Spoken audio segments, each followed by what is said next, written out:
Ito yung inaalagaan namin sa front ng aming bahay, front garden namin. Ayan, nag-start na kami tanim ng bonggabilya. Ito, violet ang tawag dyan.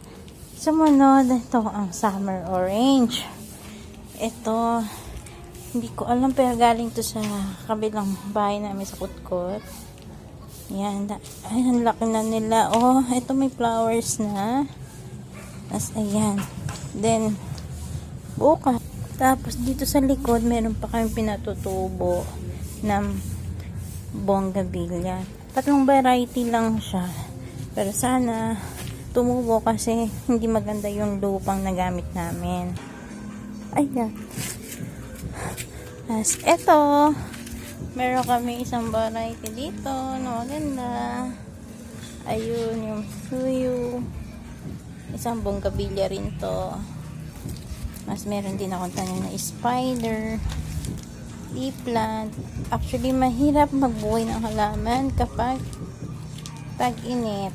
Ayan, gumamela. Eugenia. Variety din ng Eugenia. Welcome plant na ZZ plant. Then, palmera. May orchids din kami.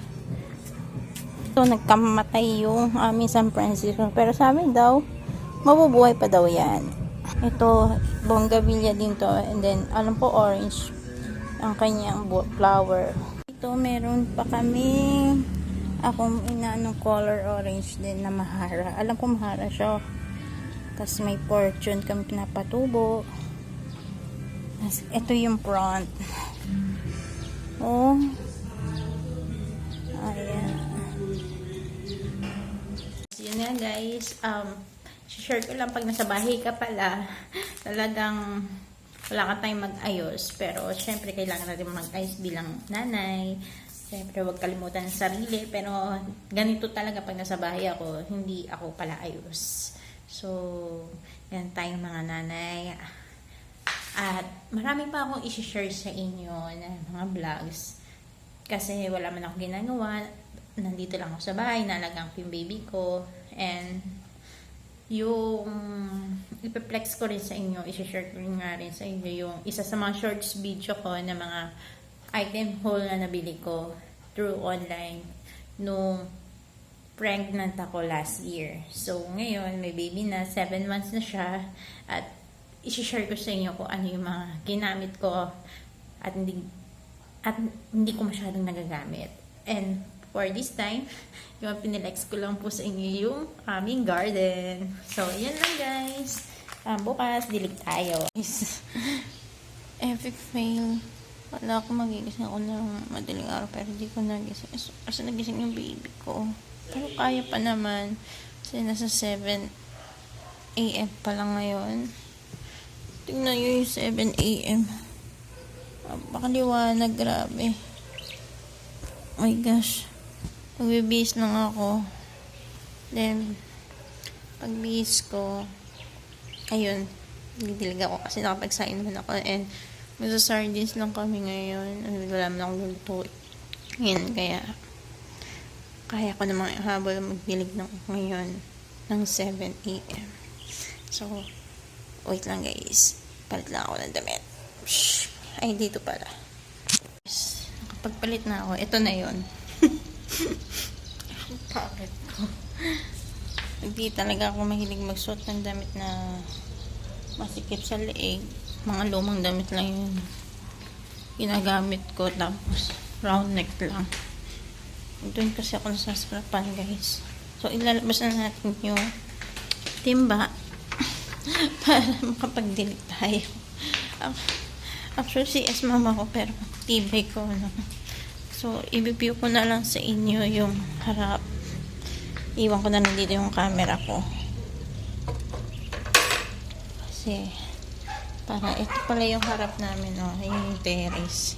So, wait lang guys.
init ngayon guys. Ang hirap talaga ang tinig ngayon ng halaman.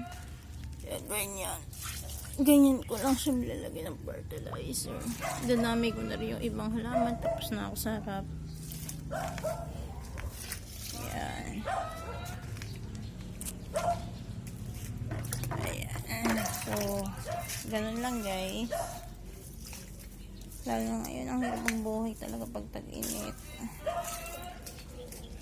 So, yun lang. Ayan guys, tapos na ako magdilig. Yun, titignan na lang natin ng mga 2 to 3 days ano yung improvement niya. Nga pala, every 1 week ang paglalagay na betchin or fertilizer para hindi natin mabugbog yung mga halaman. Based doon sa mga napanood ko na ibang vlogs. So, kung kayo magtatanim ng halaman, yun, dapat natin silang alagaan. So, yun lang guys. Thank you for watching.